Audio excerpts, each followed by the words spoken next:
العالمين والصلاة والسلام على خير الأنبياء والمرسلين وعلى آله وصحبه أجمعين.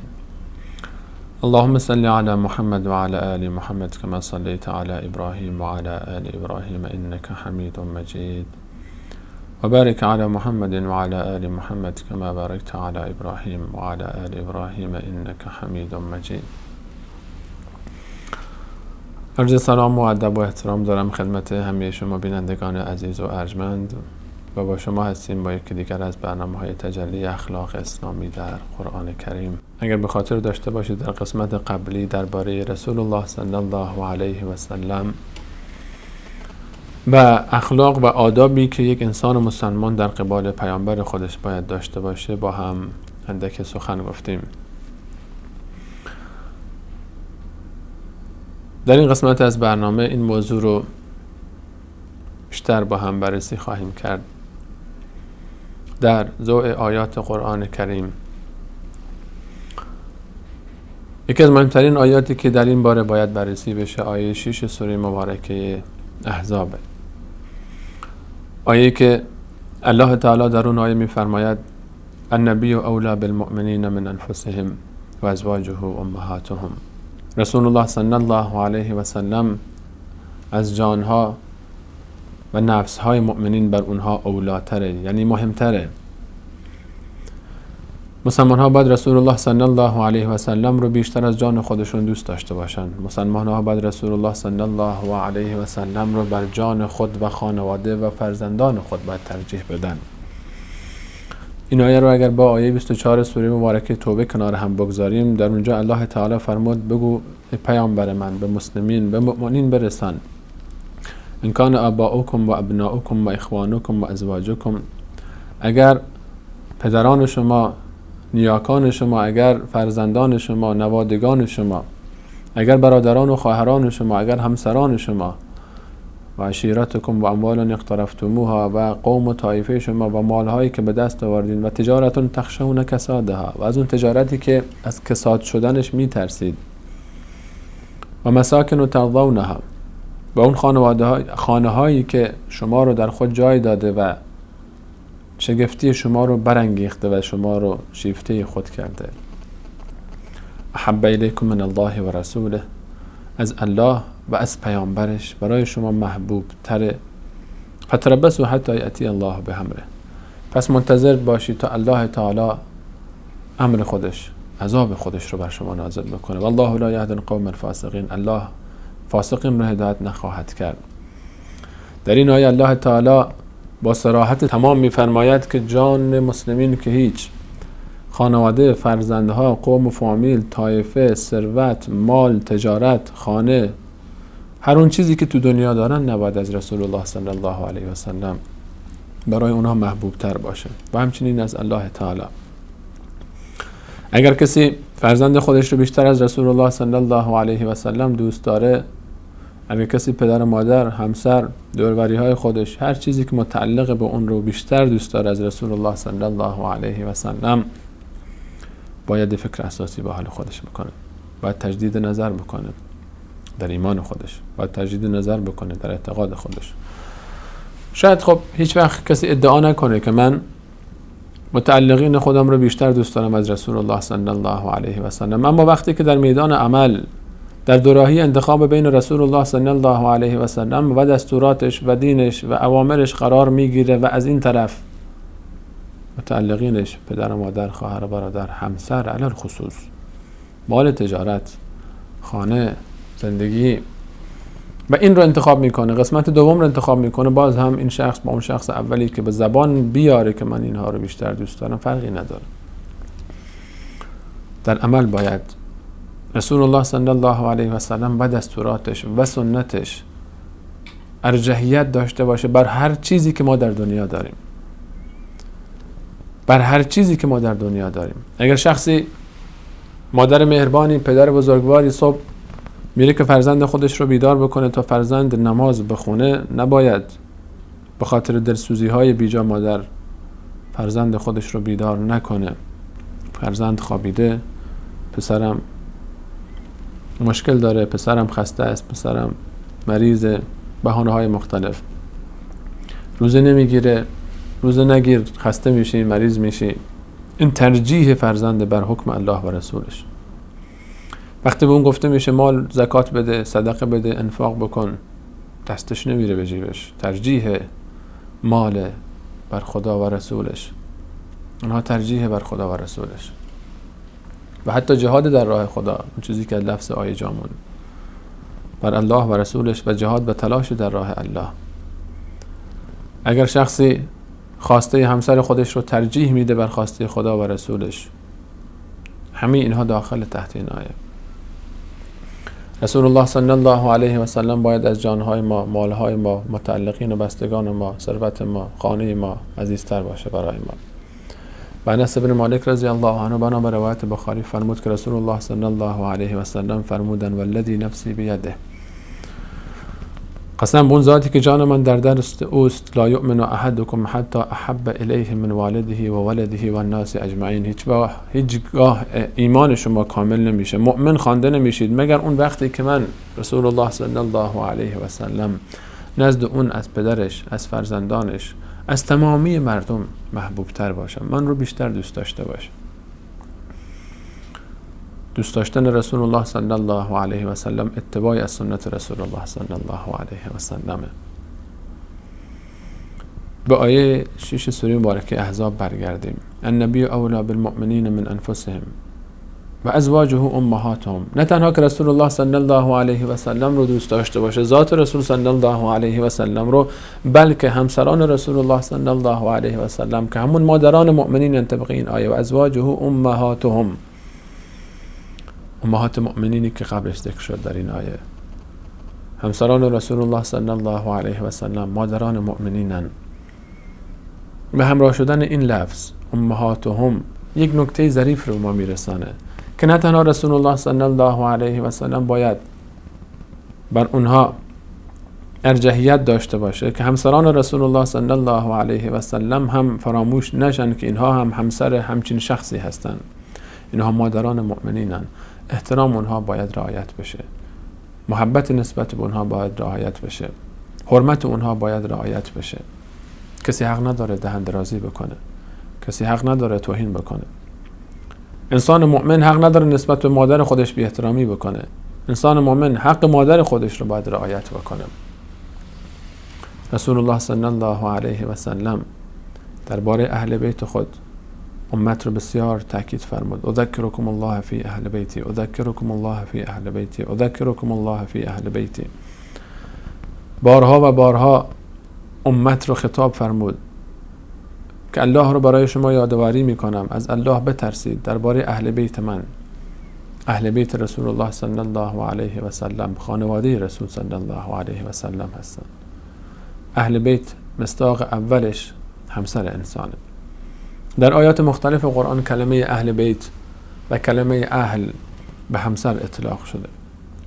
اونجایی که حضرت ابراهیم علیه السلام و همسرش فرشتگان وقتی وارد شدن در سوره مبارکه هود آیات 70 به بعد، و به حضرت ابراهیم علیه السلام بشارت فرزند دادن و امرأته قائمة فضحکت. همسر حضرت ابراهیم علیه السلام ایستاده بود، خندید.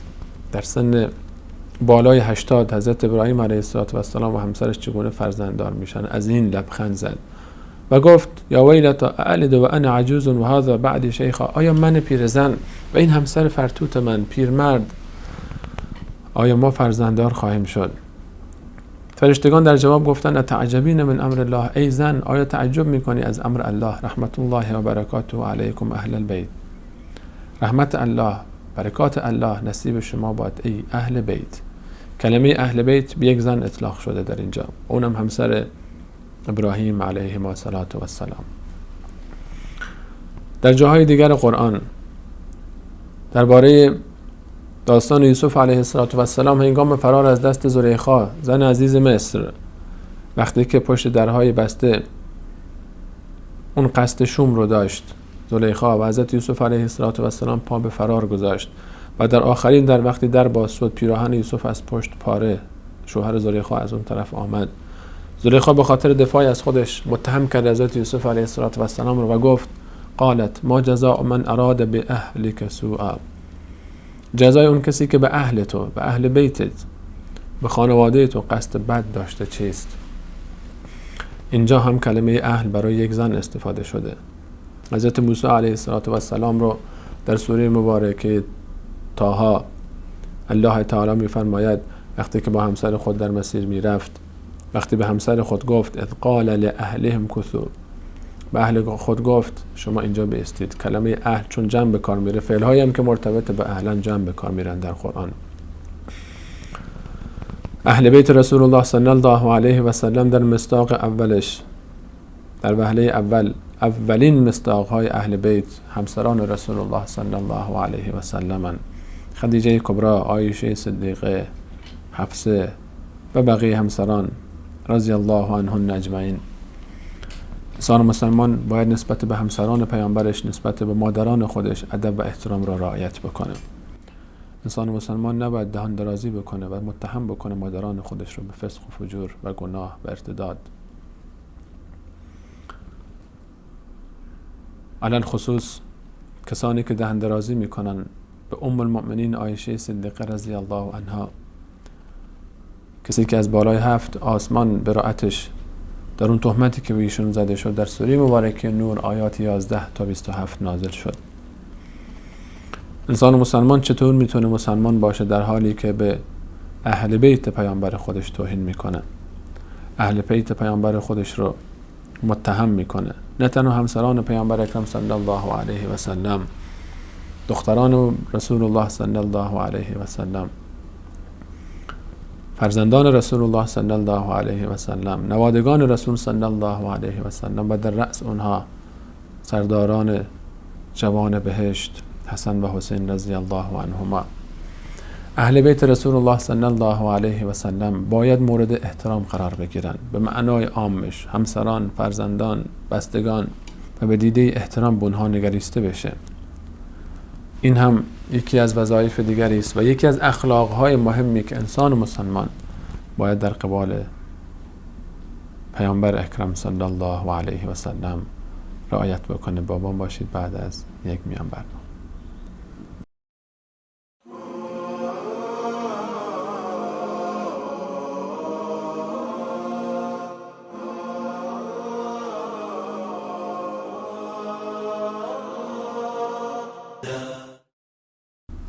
با عرض سلام مجدد خدمت همه شما خوبان و مهربانان. یکی دیگر از مسائل مهمی که انسان مسلمان در باب حسن اخلاقش با پیامبر بزرگوارش باید رعایت بکنه، بحث بسیار مهمی به نام اتباع است. اتباع از سنت های رسول الله صلی الله علیه و سلم. وقتی که انسان مسلمان اعتراف میکنه به حقانیت هر آن چیزی که رسول الله صلی الله علیه و سلم برای او آورده و ایشون رو دوست داره، لازمش اینه که اتباع بکنن. لازمه اینه که اون چیزی رو که رسول الله صلی الله علیه و سلم برای اونها رسونده از اون پیروی بکنن. خصوصا که اتباع از رسول الله صلی الله علیه و سلم شرط اثبات محبت نسبت به الله است. الله تعالی وقتی در سوره مبارکه آل عمران آیه 31 فرمود قل ان کنتم تحبون الله فاتبعونی، ای پیامبر من به اینها برسان، به مدعیان محبت الله بگو اگر شما واقعا در ادعای محبت خود نسبت به الله صادقید، پس اینجا باید منتظر یک شرط باشیم. پس فاتبعونی، پس از من پیامبر اطاعت کنید. شرط محبت الله اطاعت از رسول الله صلی الله علیه و سلم. و چرا نباید اطاعت بشه؟ وقتی کمه چیزش مورد تاییده. و چرا نباید اطاعت بشه؟ وقتی تاریخ در برابر صداقتش معترفه و شرمنده است. انسانی که در طول تاریخ یک نقطه ضعف دست کسی نداد، انسانی که تاریخ تا به امروز نتونسته نقطه ضعفی از ایشون بگیره و نخواهد تونست، نتانه از کلامی که ایشون آورده که وحی منزل من السماء است. افلا یتدبرون القرآن ولو کان من عند غیر الله لوجدوا فیه اختلافا کثیرا.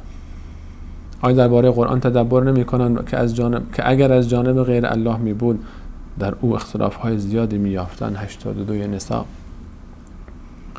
این آیه 82 نساء تمام مخالفین قرآن را به مبارزه می‌طلبه که اگر واقعا شما ادعا می‌کنید این کلام ناحقی است و از جانب غیر الله است، از جانب الله نیست، کتابی آسمانی نیست، یک اختلاف کوچیک در اون پیدا بکنید، یک تناقض پیدا بکنید، به قول خودتون به اون علمی که بهش می‌نازید یک نقطه ضعف علمی پیدا بکنید درباره آن چیزی که الله تعالی در قرآنش ذکر کرده. در بسیاری از موارد قرآن نظر داده، در مسائل علمی، حتی در مسائل اقتصادی، در مسائل سیاسی، در مسائل اجتماعی، هر آن چیزی که در قرآن کریم هست هیچ نقطه ضعفی در اون نیست. همچنین در سنت صحیح رسول الله صلی الله علیه و سلم، گرچه عده‌ای به دروغ چیزهایی رو به رسول الله صلی الله علیه و سلم نسبت دادن بنا به اغراضهای مختلف، وقتی از سنت صحبت میکنیم منظور ما اون چیزی است که ثابت از رسول الله صلی الله علیه و سلم و به سندهای درست ثابت شده که رسول الله صلی الله علیه و سلم فرمودن هیچ سنت صحیحی با عقل سلیم در تضاد نیست و نخواهد بود. رسول الله صلی الله علیه و سلم چرا اتباع نشه وقتی بهترین عالم بوده؟ بسیار از ماها امروزه، بسیار از انسانها مینازن به این که پیرو افکار فلانی هن، به این افتخار میکنن که از فلانی یاد گرفتن، استادشون فلانیه، از فلان مکتبن، از فلان حزبن، از فلان گروهن. کجان کسانی که به نام رسول الله صلی الله علیه و سلم افتخار میکنن؟ کجان محمدیانی که به بهترین برنامه زندگی بشر متمسکن و چنگ زدن؟ کجان اون کسانی که تشنه زیارت این مسجدن، مسجد النبی صلی الله علیه و سلم؟ کجان کسانی که مدینه رو فقط به خاطر این دوست دارن که شهر رسول الله صلی الله علیه و سلمه و اولین پایتخت اسلام؟ مدینه رو به خاطر این دوست دارن که سرچشمه اسلام مناب. مدینه رو به خاطر این دوست دارن که جان برکفانی مانند صحابه رو در خود جای داد.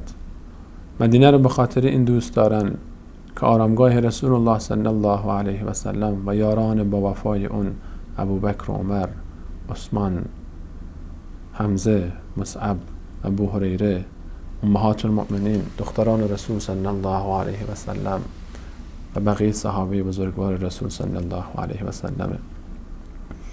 کجان کسانی که به رسول الله صلی الله علیه و سلم افتخار میکنند و میبالند و چرا نباید بهش ببالند که در تاریخ به مانند ایشان نبوده و نخواهد بود. اتباع از رسول الله صلی الله علیه و سلم برای اون کسانی که ادعای محبت رسول الله صلی الله علیه و سلم رو دارن شرط اساسیه. باید محبت خودشون رو در عمل ثابت بکنن. هر اون چیزی رو که دوست نداره رسول الله صلی الله علیه و سلم از پیش خودش نگفته و از طریق وحی و دستور الله بهش رسیده نباید انجام بدن. حضرت ابو ایوب انصاری اولین میزبان رسول الله صلی الله علیه و سلم در این شهر مبارک، وقتی که برای رسول الله صلی الله علیه و سلم غذایی پخته بود که در اون مقدار سیر بود، حضرت صلی الله علیه و سلم به خاطر رائحه‌ای که در سیر وجود داشت استفاده نمی‌کردن از این غذا را کامل پس فرستادن. گفت یا رسول الله احرام، آیا این حرام بود یا رسول الله که شما تناول نفرمودید؟ گفت فرمودن نه، من نمیخورم، شما بخورید. ابو ایوب انصاری فرمود یا رسول الله وقتی شما دوست نداری من هم دوست ندارم. این شرط محبته، این شرط دوستیه. چیزی رو که دوست نداره نباید دوست داشته باشی، چیزی رو که محبوب نمیپسنده نباید بپسندی. رسول الله صلی الله علیه و سلم یارانی که در این شهر زندگی کردن مانند عبدالله ابن عمر روزی در کوچه های بازارهای مدینه در این شهر قدم میزد، از گوشه کنارها رد میشد. گفتن یا ابن عمر، ای پسر عمر رضی الله عنهما، چرا این گونه راه میری؟ فرمود اینجا همون مسیری بوده که رسول الله صلی الله علیه و سلم راه میرفت. من به خاطر این راه میرم که شاید جای پای من با جای پای رسول الله صلی الله علیه و سلم یکی بشه.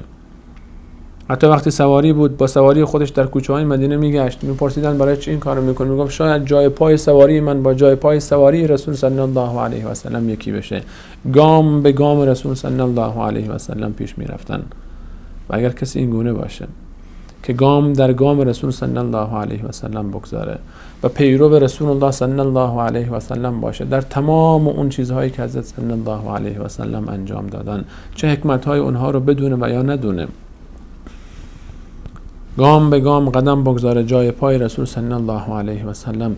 در آخر این مسیر به والله رسول الله صلی الله علیه و سلم را در کنار چشمه کوثر خواهد یافت و جرعه‌ای از اون چشمه خواهد نوشید که نه بعد از اون تشنه بشه و نه بعد از اون مشکلی به سراغش بیاد.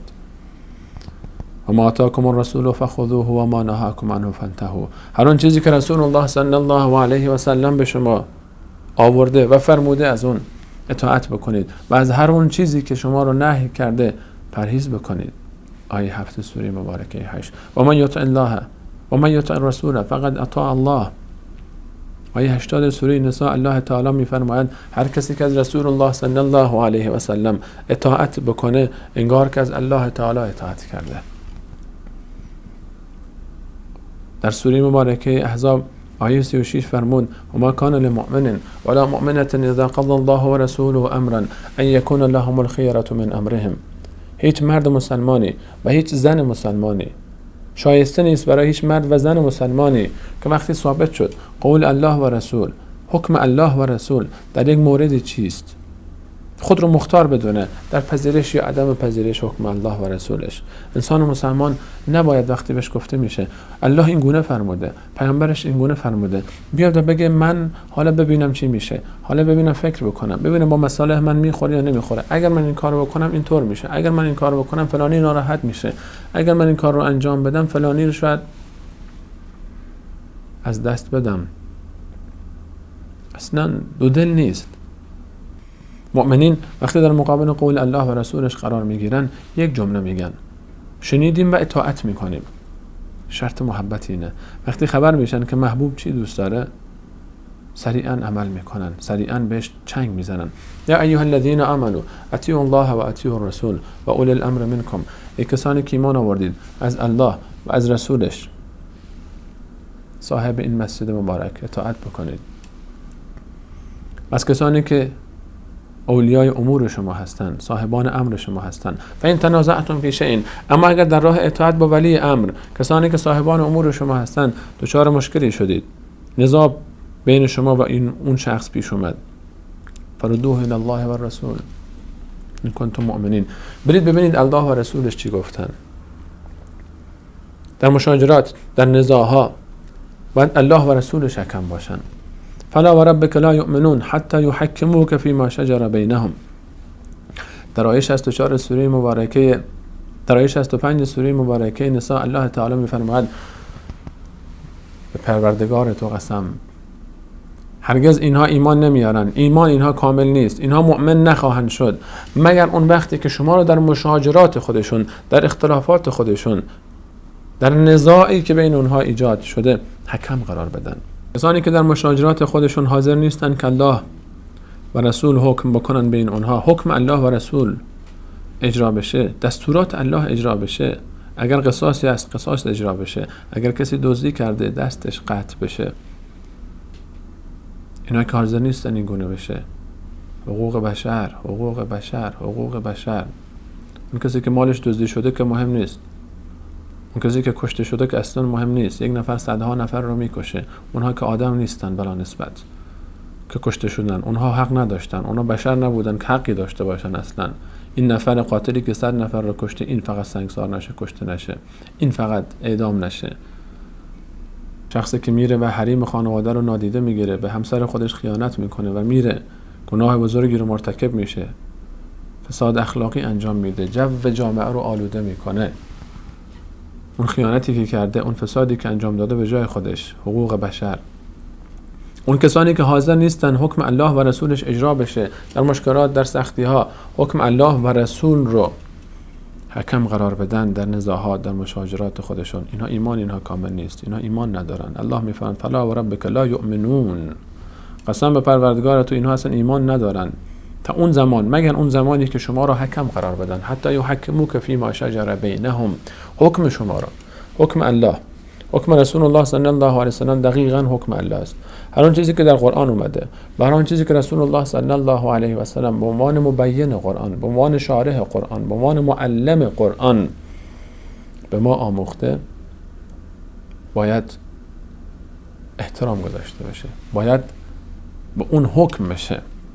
ثم لا یجد فی انفسهم حرجا مما قضیت، سپس در نفسهای خودشون، در دل خودشون نسبت به اون چیزی که حکم شده هم دلخور نباشن، ناراحت نباشن از اینکه چرا حکم الله و رسول رو قبول کردن. و یسلموا تسلیما، همه تن تسلیم بشن در برابر قول الله و رسولش، تسلیم بشن، همه تن تسلیم بشن. اون قسمت اول این که پیش خدا و رسول مسئله خودشون رو عرضه بکنن در برابر حکم الله و رسول، اون مرحله اسلامه. و این که در دل خودشون نسبت به حکم الله و رسول دلخوری نداشته باشن، مرحله ایمانه. و اینکه کاملا راضی باشن به حکم الله و رسول، مرحله احسان.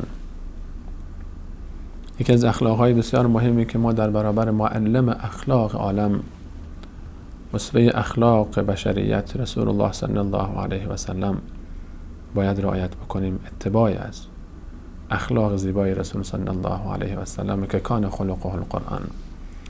رسول الله صلی الله علیه و سلم اخلاق مبارکش قرآن بود. رسول الله صلی الله علیه و سلم عمل به قرآن بود و قرآن علم رسول الله صلی الله علیه و سلم. ما نسبت به رسول الله صلی الله علیه و سلم حقوق زیادی برگردن داریم. تصدیق رسالت ایشون، تصدیق سنت ایشون، اعتماد به سنت ایشون، افتخار به نام ایشون، افتخار به کلام ایشون، افتخار به روش ایشون، افتخار به دستورات ایشون، احترام به ایشون، ادب، رعایت ادب در مقابل ایشون، نام ایشون، درود فرستادن به نام ایشون، رعایت ادب و احترام خانواده ایشون، همسران ایشون، فرزندان ایشون و اتباع از رسول الله صلی الله علیه و سلم و حقوق بسیار دیگری که وقت ما این فرصت رو به ما نمیده و این مجال بیشتر از این در اختیار ما نیست در این برنامه که بیشتر صحبت بکنیم. از الله متعال خواهانیم که به همه اون عزیزانی که دلشون میتپه برای زیارت رسول الله صلی الله علیه و سلم در روز محشر بر در بهشت و قبل از اون برای زیارت مسجد ایشون و شهر ایشون در دنیا که همه ما این گونه ایم، این افتخارات رو نصیب بفرماید در دنیا و آخرت. از خداوند متعال خاضعانه درخواست میکنیم همه عزیزانی که قلب اونها میتپه برای زیارت حرمین، الله تعالی این سعادت و این افتخار و این شرف رو به همه دوستداران حرمین نصیب بفرماید بارها و بارها. امیدوارم که در برنامه‌های بعدی هم ما رو یاری بفرمایید و از این که تا این لحظه از برنامه ما رو یاری فرمودید در جوار مسجد النبی صلی الله علیه و سلم بسیار سپاسگزار و ممنونم. و در پایان با درود بر رسول الله صلی الله علیه و سلم همه شما عزیزان رو به خداوند یکتا و متعال میسپارم. اللهم صل علی محمد و علی آل محمد كما صليت على ابراهیم و علی آل ابراهیم انك حمید مجید و بارک علی محمد و علی آل محمد كما باركت على ابراهیم و علی آل ابراهیم انك حمید مجید.